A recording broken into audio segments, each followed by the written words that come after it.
بھی سن لیں، جب ہم پیدا بھی نہیں ہوئے تھے تب قدرت نے فیصلہ کر دیا تھا کہ ہمارا نکاح کس کے ساتھ ہوگا، تو جو اللہ نے لکھ دیا ہے اسی کے ساتھ ہوگا۔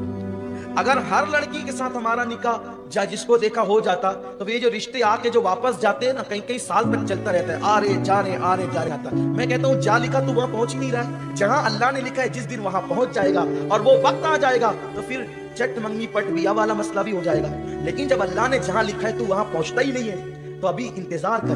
یہ اللہ کی طرف کے فیصلے ہوتے ہیں، اللہ کی طرف کے، تو رشتے آئے جائیں تو بہت زیادہ دماغ پہ ٹینشن مت لیا کرو۔ اللہ نے ہماری تقدیر میں لکھ دیا ہے تو ہونا ہی ہونا ہے، کوئی بغیر جوڑے کا زمین پہ نہیں آیا ہے۔ اور بیٹیوں کو جلدی رشتے نہیں آتے تو ماں باپ خود اس کو تانا دیتے، کیسی ہے تو منوس ہے، تیری تقدیر ٹوٹی ہوئی ہے، تجھے اچھے رشتے نہیں آتے، ہم پریشان ہیں۔ یار اس بیٹی کا کیا قصور ہے؟ اللہ نے جب لکھا ہے تبھی شادی ہوگی۔ شادی وقت سے پہلے نہیں ہوگی، موت وقت سے پہلے نہیں آئے گی، روزی وقت سے پہلے نہیں ملے گی۔ اللہ نے جب جہاں لکھا ہے اسی وقت ہوگا۔